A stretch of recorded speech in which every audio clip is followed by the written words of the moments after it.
rutinitasnya ketika memulai suatu materi, maka yang paling utama dalam hidup kita yaitu senantiasa memuji Allah Subhanahu wa taala. Senantiasa memuji Allah Subhanahu wa taala, senantiasa mengharapkan ridhonya, mengharapkan ampunannya, mengharapkan pahala darinya, dan segala balasan yang utama yang kita harapkan seharusnya adalah dari Allah Subhanahu wa ta'ala.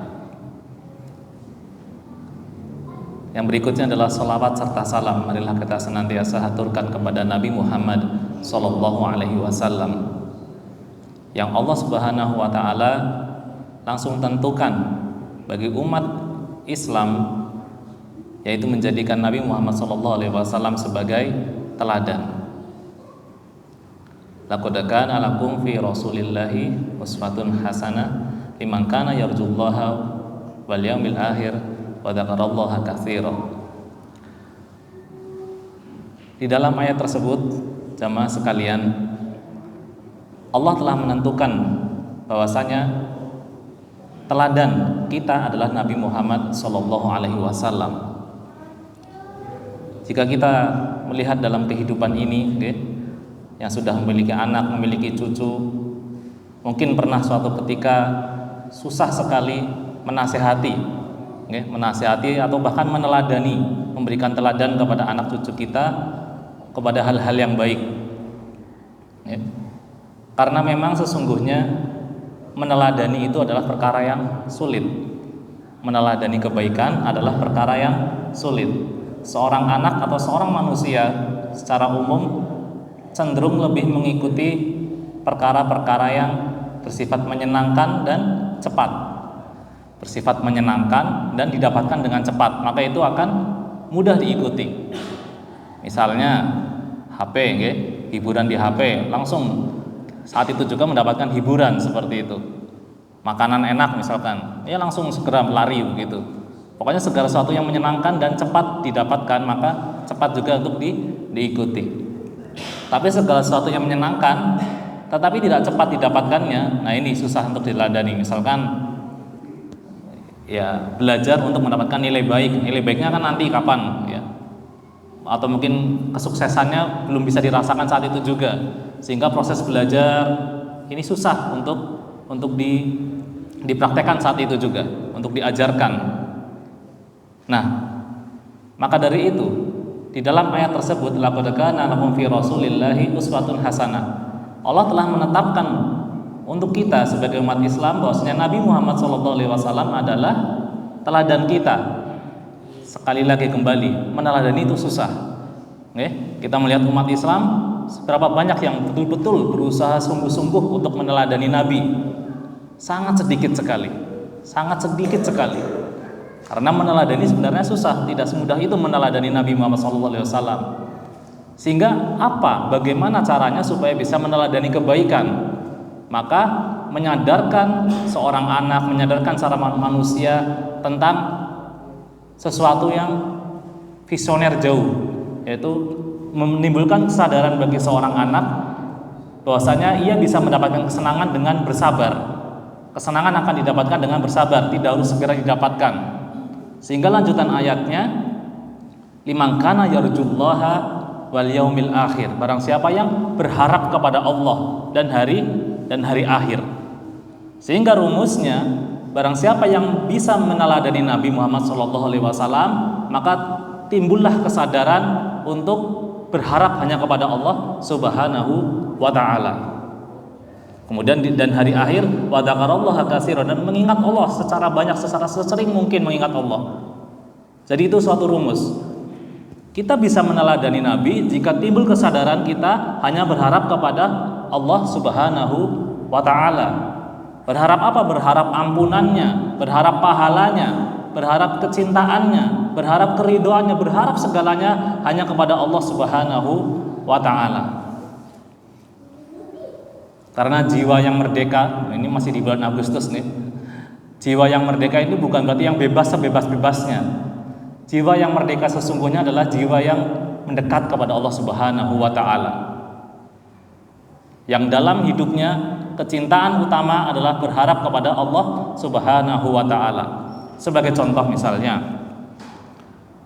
seorang anak berbakti kepada orang tuanya, berbuat baik kepada orang tuanya, itu tidak semata-mata karena kebaikan orang tua kepada anaknya.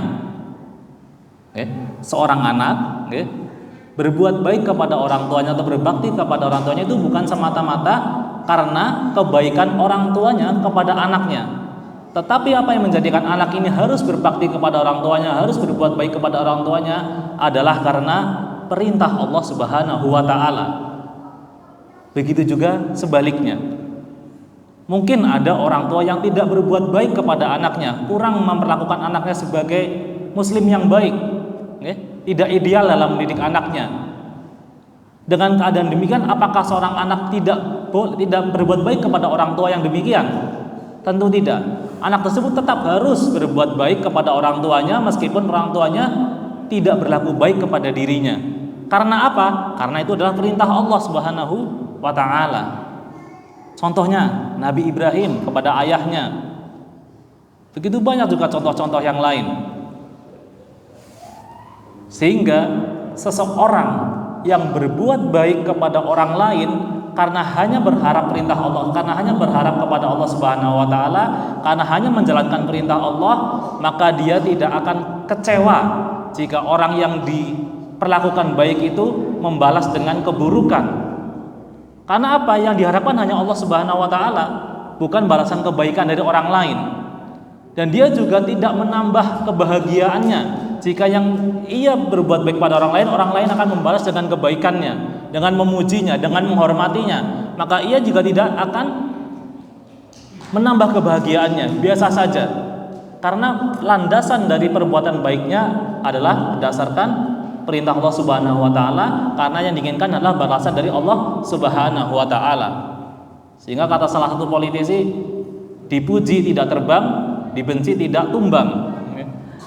Karena yang diinginkan hanyalah balasan dari Allah Subhanahu wa taala. Jazakallahu khair.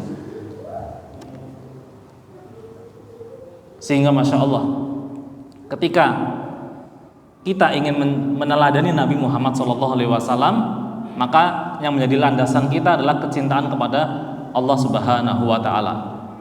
Sebelum memasuki tentang cinta kepada Nabi, terakhir membahas tentang kecintaan kepada Allah Subhanahu wa taala. Saya memiliki teman ketika dulu kuliah di Jogja begitu. Awalnya teman saya ini rajin sholat bersama kami, rajin sholat, ketika sholat ikut sholat, rajin beribadah dalam hal ritual keislaman, beribadah dalam beribadah Islam seperti itu. Puasa ya puasa, sholat ya sholat begitu. Suatu ketika ayahnya meninggal dunia dan ibunya qadarullah berbuat tidak baik, bermaksiat, ikut salah satu partai politik, suka ke dunia malam begitu, berbuat tidak baik. Sehingga teman saya ini mungkin kecewa atas keadaan yang diterimanya, kecewa atas keadaan yang menimpanya. Sehingga apa yang terjadi? Kawan dekat dengan saya, dia tidak lagi menjalankan sholat. Ketika kawan-kawan kami sholat, dia tidak sholat, dia nunggu di parkiran, tetap ngobrol secara baik-baik ya, tapi tentang keislaman dia mengalami kemunduran dalam hal ketaatan kepada Allah Subhanahu wa taala. Inilah yang menjadi catatan penting, bahwasanya ketika kesadaran berbuat baik ini hanya dilandasi oleh, mungkin tidak salah ya kita memotivasi seorang anak untuk berbakti kepada orang tua, untuk berbuat baik, tapi sebenarnya landasan yang harus kita tanamkan kepada anak cucu kita adalah mengenalkan Allah. Karena Allah adalah kebaikan yang abadi. Karena Nabi Muhammad SAW adalah kebaikan yang abadi. Tidak akan pernah bermaksiat tidak akan pernah menjadi jelek, tidak akan pernah menjadi buruk. Sehingga peristiwa tadi itu mungkin dia hanya termotivasi dalam hidupnya karena orang tuanya, termotivasi dalam hidupnya karena orang tuanya.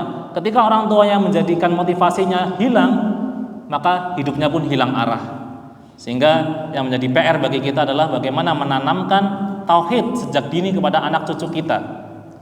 Bahwasanya landasan dalam menjalankan kebaikan ini, kenalkan Allah di dalamnya. Mengenalkan Allah Subhanahu wa taala di dalamnya zat yang abadi. Tidak ada awal dan tidak ada akhir. Nah, karena kita kembalikan ke dalil yang semula bahwasanya untuk meneladani Nabi Muhammad SAW, maka yang perlu syaratnya yang pertama adalah berharap kepada Allah Subhanahu wa taala. Ya, sebagaimana amanah dari takmir begitu untuk pekan kelima, insya Allah kita akan belajar bersama-sama mengenai sirah nabawiyah, sirah Nabi Muhammad SAW, sirah Nabi Muhammad SAW, yaitu perjalanan hidup Nabi Muhammad SAW. Untuk apa kita mempelajari sirah? Karena tadi untuk meneladani Nabi Muhammad SAW, dan harus kita yakini, harus ditanamkan betul dalam diri kita, satu-satunya jalan keselamatan di dunia ini dan di akhirat nanti adalah dengan meneladani Nabi Muhammad SAW. Sehingga ketika kita sadar betul, ketika kita tahu betul bahwasanya inilah satu-satunya jalan keselamatan, maka suatu kewajiban pula yaitu dengan mempelajari kehidupannya untuk meneladani di kehidupan kita. Begitu juga dengan Nabi Muhammad SAW. 30% lebih isi kandungan Al-Quran adalah kisah-kisah, di mana kisah-kisah ini yang mendidik Nabi Muhammad SAW menjadi manusia paling utama di muka bumi ini.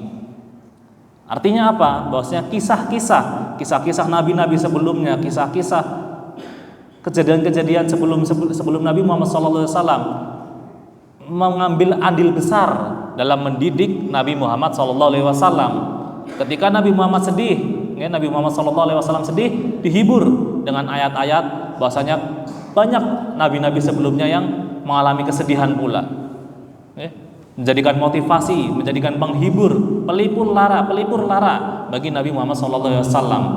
Sehingga Nabi saja manusia paling utama, metode pendidikannya adalah berasal dari kisah-kisah. Salah satu yang utama adalah berasal dari kisah-kisah. Sehingga kita sebagai umat Nabi Muhammad SAW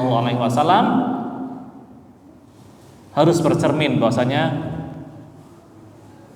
menjadi cara yang utama untuk meneladani Nabi Muhammad SAW untuk menjadi manusia yang sebaik-baiknya, yaitu dengan mempelajari kisah Nabi Muhammad SAW. Masya Allah. Dan sebagai permulaan, mengapa kita mempelajari sirah? Mengapa kita mempelajari sirah Nabi Muhammad SAW? Adalah karena kita harus mencintai Nabi Muhammad SAW. Kita harus mencintai Nabi Muhammad SAW. Karena Masya Allah, suatu ketika Nabi Muhammad SAW menyampaikan kepada para sahabatnya, aku sangat merindukan saudara-saudaraku. Di depan para sahabatnya, aku sangat merindukan saudara-saudaraku. Kemudian sahabat-sahabatnya bertanya, bukankah kami ini sahabat-sahabatmu? Bukankah kami ini sahabat-sahabatmu? Bukan kami saudara-saudaramu? Maaf. Bukankah kami ini sahabat-sahabat yang ada di hadapan Nabi Muhammad SAW adalah saudara-saudaramu? Bukan kalian ini, bukan kalian ini adalah sahabat-sahabatku. Saudara-saudaraku adalah mereka nanti yang tidak pernah melihat aku, tidak pernah bertemu denganku, tidak pernah menjumpai wajahnya, tidak pernah berhadapan dengan Nabi Muhammad SAW, tidak pernah bertemu, tidak pernah sezaman dengan Nabi Muhammad SAW, tetapi memegang teguh ajaran Nabi Muhammad SAW. Nabi Muhammad SAW begitu merindukan umat-umat, yaitu kita, begitu mencintai umat-umatnya yang tidak pernah bertemu dengan Nabi Muhammad SAW. Bahkan dalam benaknya ketika mendekati ajalnya, mendekati kematiannya, apa yang dipikirkan? Umatku. Bagaimana dalam hidupnya memikirkan umatnya yang tidak pernah hidup sezamannya, memikirkan bagaimana kita selamat dari siksa api neraka, memikirkan bagaimana kita tetap istiqomah menjalankan ajaran Nabi Muhammad SAW. Itulah yang Nabi Muhammad SAW pikirkan. Rindunya begitu besar kepada umatnya, yaitu kita. Karena apa? Kita pahami betul bahwasanya generasi terbaik sepanjang masa ini adalah generasi Nabi Muhammad SAW dan para sahabatnya. Itu generasi paling baik, generasi terbaik ketika dalam menjalankan ajaran Allah Subhanahu wa taala, dalam menjalankan agama Allah Subhanahu wa taala. Itu generasi terbaik adalah generasi Nabi Muhammad SAW dan sahabatnya. Kemudian terbaik kedua adalah generasi tabi'in atau generasi setelahnya, yaitu sepeninggal Nabi Muhammad SAW, orang-orang Islam yang dengan istiqomah mengikuti ajaran ini dinamakan generasi tabi'in. Mereka melihat sahabat tapi tidak melihat Nabi Muhammad SAW. Itu terbaik kedua. Terbaik ketiga adalah generasi setelahnya, yaitu tabi'in, orang-orang yang mengikuti generasi tabi'in. Jadi sahabat sudah pada meninggal, mereka yang mengikuti tabi'in itu. Jadi 3 generasi terbaik: generasi Nabi, generasi tabi'in, dan generasi tabi'in. Maka semakin kesini, semakin akhir zaman, trennya itu menurun generasinya, menurun kualitas keislamannya. Dengan tren yang semakin menurun ini, ada ada segolongan umat yang dengan istiqomah menjalankan ajaran Nabi Muhammad SAW, dengan istiqomah menjalankan ajaran Islam dengan benar. Umat inilah yang dirindukan oleh Nabi Muhammad SAW. Karena apa? Dengan jarak waktu, dengan jarak waktu yang tidak pernah berjumpa dengan Nabi Muhammad SAW, mereka tetap istiqomah, mereka tetap cinta dan istiqomah menjalankan perintah Allah Subhanahu wa taala, menjalankan apa-apa yang dilarang, tidak menjalankan apa-apa yang dilarang oleh Allah Subhanahu wa taala. Generasi inilah, umat inilah yang di dalam dalil tersebut dirindukan oleh Nabi Muhammad SAW. Sekarang kita apakah termasuk dalam golongan umat tersebut? Insya Allah, dengan mempelajari sirah, dengan mengikuti pengajian, dengan mempelajari agama ini, maka kita berusaha menjadi umat yang dirindukan oleh Nabi Muhammad SAW, menjadi umat yang betul-betul dicintai oleh Nabi Muhammad SAW, sehingga kita wajib pula untuk mencintai, untuk mengikuti, untuk rindu kepada Nabi Muhammad SAW. Baik, jemaah sekalian, sebagai permulaan dalam mempelajari sirah Nabi Muhammad SAW, ada beberapa manfaat ketika kita mempelajari sirah atau perjalanan hidup Nabi Muhammad SAW. Di antaranya adalah ma'rifatun Nabi Muhammad SAW atau mengenal Nabi Muhammad SAW. Bagaimana perjalanan beliau selama 13 tahun di Mekah, yang dimana 13 tahun tersebut pengikutnya ada sekitar 153 orang. Kemudian hijrah ke Madinah selama 10 tahun hidupnya, 10 tahun 13 tahun masa kenabiannya, kemudian 10 tahun selama masa kenabian berdakwah di Madinah. Di mana di Madinah juga ketika itu ada orang-orang kafir, ada orang-orang Yahudi, ada orang munafik, dan juga ada ahli maksiat. Jadi meskipun keadaan negara sudah ideal, tetapi ada juga orang Yahudi, orang munafik, ahli maksiat juga ada. Sebagaimana dalilnya bahwasanya pernah suatu ketika ada anak dari pembesar suatu suku, suku Makhzumi, yang namanya Fatimah, sama dengan anak Nabi Muhammad SAW. Di mana Fatimah ini memiliki kebiasaan mencuri, ada kebiasaan kleptom namanya, jadi mencuri. Tapi karena ini anaknya pejabat begitu, sehingga beberapa sahabat yang mengetahuinya ini segan untuk melapor kepada Nabi Muhammad SAW. Hingga terdapat satu sahabat yang dikenal dekat dengan Nabi Muhammad SAW, yaitu Zaid bin Haritsah, yang memberanikan diri melaporkan tentang kejadian pencurian yang dilakukan oleh Fatimah, anak dari pembesar suku Makhzumi. Kemudian apa yang dilakukan Nabi, bahwasanya hukum Islam tetap dilakukan, Bahkan jikalau Fatimah anak saya sendiri yang mencuri, maka saya sendiri akan memotong tangannya. Ini membuktikan bahwasanya di zaman itu pun di mana Islam sudah berjaya, sudah menduduki pemerintahan, masih ada juga ahli maksiat, masih ada juga orang munafik dan Yahudi. Tetapi yang menjadi dasar adalah bahwasanya mendominasi ketika itu di Madinah adalah orang-orang Islam. Yang mendominasi adalah orang-orang Islam, sehingga hukum Islam bisa diberlakukan seperti itu. Nah itulah, jadi bagaimana kita mengenal Nabi Muhammad SAW dan kehidupannya. Tentunya juga nanti insya Allah kita mulai dari mempelajari sirah ini tidak lepas juga dari bagaimana sejarah Mekah. Nah, sejarah Mekah ini juga tidak bisa dipisahkan dari kisah Nabi Ibrahim alaihissalam, kemudian Nabi Ismail alaihissalam, Nabi Ismail dan Hajar sebagai pendiri kota Mekah, di mana tadinya kota Mekah benar-benar ladang pasir, padang pasir yang tidak ada tumbuhan, tidak ada air sama sekali. Kemudian Hajar dan Ismail dibawa oleh Nabi Ibrahim ke tempat tersebut, di mana hanya pasir yang dijumpainya. Kemudian Nabi Ibrahim meninggalkannya atas perintah Allah, sekali lagi, atas perintah Allah, masya Allah. Meneladani bagaimana kita taat kepada Allah, menaati perintah Allah itu kita bisa melihat dari kisah Nabi Ibrahim. Dimulai dari perjalanan dia menyerahkan Hajar dan Ismail, itu atas perintah Allah. Kemudian Nabi Ibrahim juga perintah Allah untuk menyembelih Ismail. Banyak sekali ketaatan-ketaatan yang mungkin secara logika kita itu tidak masuk akal. Mengapa Nabi Ibrahim bisa melakukan itu? Ternyata hikmahnya luar biasa, karena begitu besar ketaatan kepada Allah Subhanahu wa taala. Nah, dari Ismail dan Hajar inilah maka timbullah, kisahnya kami persingkat, ada air Zam-Zam, mata air Zam-Zam, dan kemudian nanti datang suku Jurhum dari Yaman, dan kemudian nanti timbullah peradaban Mekah.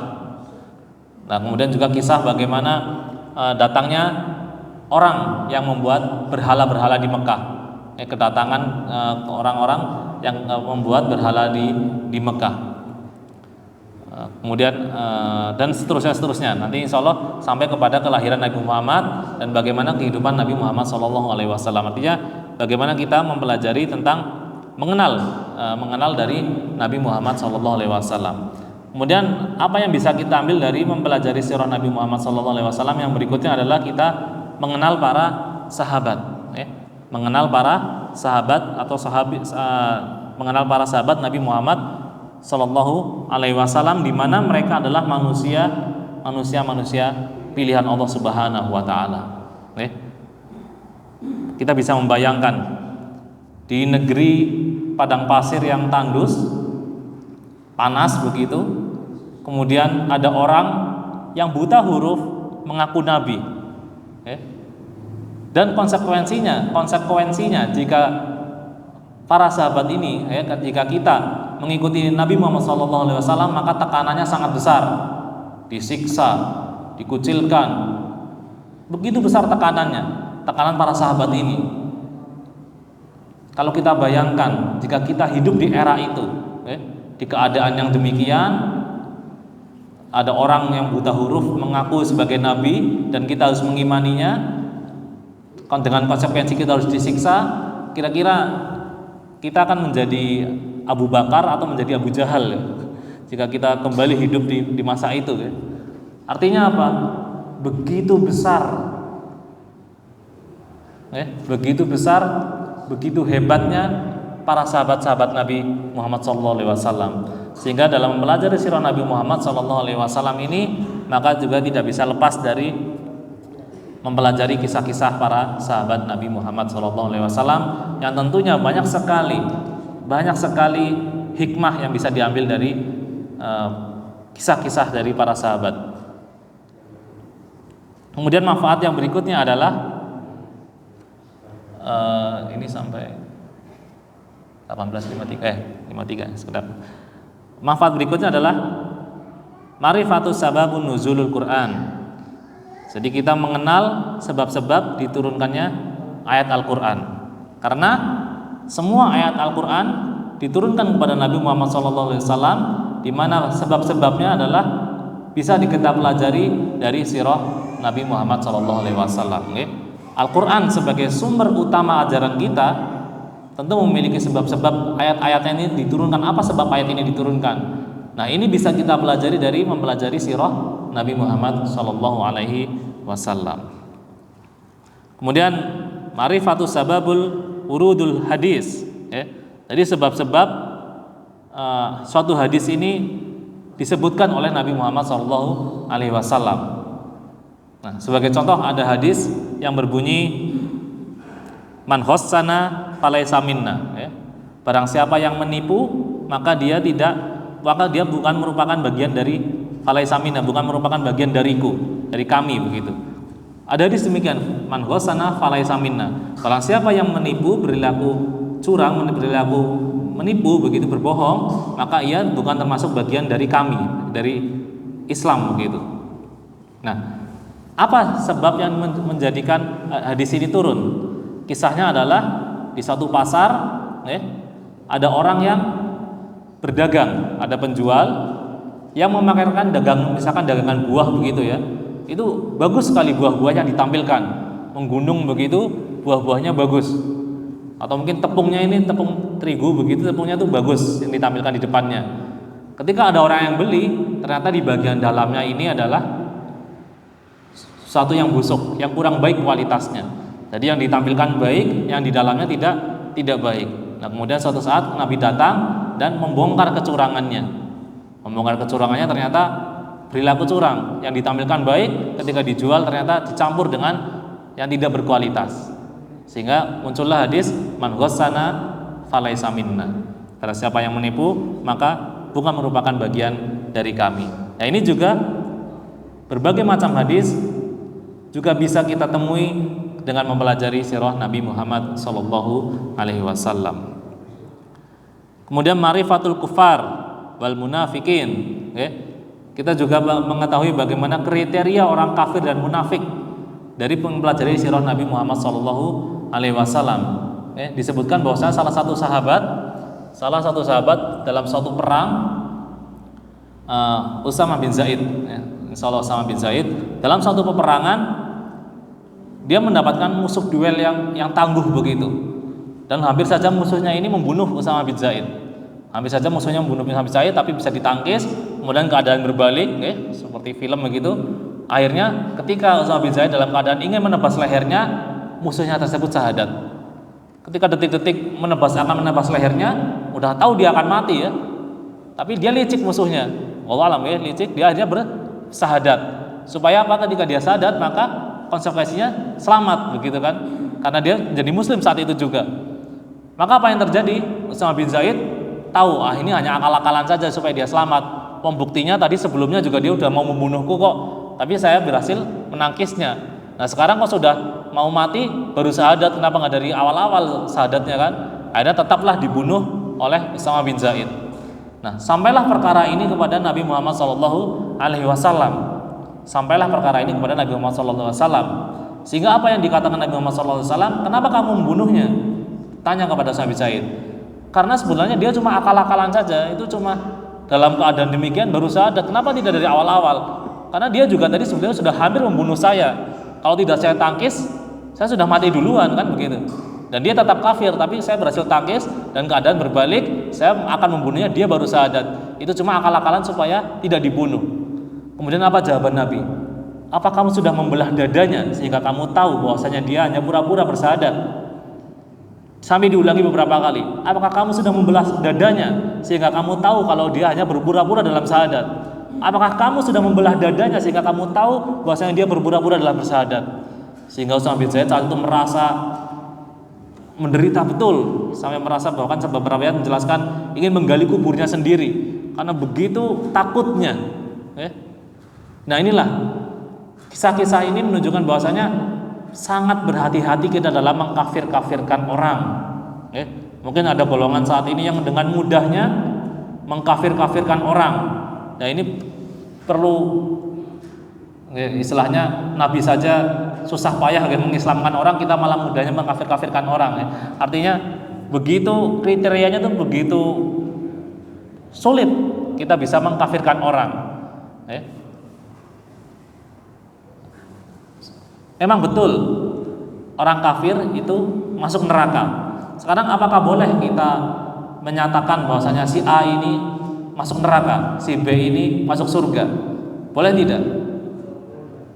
Si A masuk neraka, si B masuk surga. Boleh tidak kita mengklaim menjudge ya, menentukan bahwasanya si A ini masuk neraka, si B ini masuk surga. Ya, laras, masya Allah. Ya.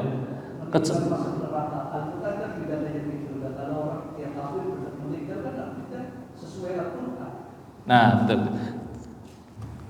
Jadi kriteria yang dijelaskan dalam dalilnya itu ada. Orang kriteria menjadi kafir, kriteria munafik, ya, kriteria ahli maksiat, kriteria penghuni surga, itu dijelaskan di dalam dalil secara jelas. Sehingga orang yang menjalankan ini masuk neraka, menjalankan ini masuk surga, itu sudah jelas. Tetapi kita tidak bisa menyebutkan si A masuk neraka kecuali dalilnya juga jelas. Misalnya dalam surah Al-Lahab, ya, surah Al-Lahab, Abu Lahab berarti masuk neraka, itu jelas dalilnya. Ada juga dalil yang jelas yaitu menyebutkan sahabat-sahabat yang dijamin surga, ada namanya dan ada dalilnya jelas itu sahabat masuk surga, maka kita bisa dengan jelas itu masuk surga. Tetapi ketika kita mengatakan si A masuk neraka, nah sebagian ulama mengatakan itu tidak boleh kecuali kita menjelaskannya. Si A melakukan kekafiran ini sehingga kemungkinan dia bisa masuk neraka karena bentuk-bentuk perilakunya yang kafir dengan jelas kekafirannya. Jadi kriterianya itu ada, tetapi kita tidak bisa menyebutkan A, B itu masuk neraka, masuk surga. Namanya dan nerakanya, namanya dan surga begitu. Tapi kriteria orang-orang yang masuk neraka itu ada, kriteria masuk surga itu ada, sehingga tidak bisa kita mengatakan bahwasanya kebenaran ini hanya milik Allah. Manusia tidak tahu benar dan salah. Nah, itu juga tidak bisa. Karena jelas agama ini Allah menurunkan nabi, menurunkan sumber-sumber ajaran agama, memberikan petunjuk ini jalan ke surga, ini jalan neraka, itu sudah jelas ada. Sehingga kita tidak bisa mengatakan kebenaran hanya milik Allah. Al-haqqu mir rabbikum, kebenaran ini dari Tuhanmu, bukan inda rabbikum, bukan milik Tuhanmu. Dari Tuhanmu artinya berpindah dari Allah kepada manusia melalui nabi, melalui ajaran-ajaran agama, melalui sumber-sumber agama ini, ya, Al-Quran dan hadis, sehingga jelas bahwasanya ada benar dan salah itu sudah jelas. Tadi tidak bisa dikatakan ketika kita mencoba berceramah, mendakwai orang, mengajak orang dalam kebaikan, nggak usah ceramah, kan kebenaran hanya milik Tuhan, kita tidak tahu kebenaran yang sesungguhnya. Itu juga itu salah, ya, kan begitu. Jadi kriteria benar salah itu sudah jelas. Tetapi kita tidak bisa mengklaim juga bahwasanya orang ini masuk surga, masuk neraka kecuali ada dalilnya dengan jelas.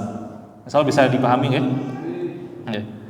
Nah, beberapa manfaat berikutnya adalah ketika kita mempelajari sirah Nabi Muhammad SAW adalah ma'rifatu dinul Islam, atau mengenal ajaran agama Islam ini bagaimana, masya Allah, agama yang sempurna, agama yang terakhir, ajarannya sudah perfect gitu ya, sudah komplit, sudah sempurna, tidak perlu tambahan lagi. Jadi bagaimana ajaran ini sudah sempurna? Al-yawma akmaltu lakum dinakum wa atmamtu ilaikum ni'mati wa raditu lakumul Islam madina. Jadi sudah sempurna agama ini, tidak perlu nambah-nambahi lagi. Sehingga dalam beribadah, orang kita menjalankan ibadah sesuai dengan tuntunan Nabi Muhammad SAW saja sudah capek sebenarnya. Puasa sunnah, sholat sunnah, dan segala macam yang ada dalil sahihnya saja kita tidak bisa menjalankan semuanya. Kita menjalankan ibadah yang sudah jelas-jelas ada dalil sahihnya saja kita tidak bisa menjalankan semuanya. Lah kok malah merasa kurang, jadi nambah-nambah ibadah-ibadah yang lain, ya, yang tidak jelas sumbernya. Nah, ini kan logikanya ya perlu evaluasi begitu, ya. Kita menjalankan semua yang sudah ada dalilnya saja mungkin kita tidak mampu menjalankan semuanya jelas-jelas sahih begitu. Jadi dalam menjalankan agama ini, masya Allah, dalam menjalankan ibadah, insya Allah sudah sempurna, tinggal kita mempelajari yang jelas benar dan kita mengamalkannya.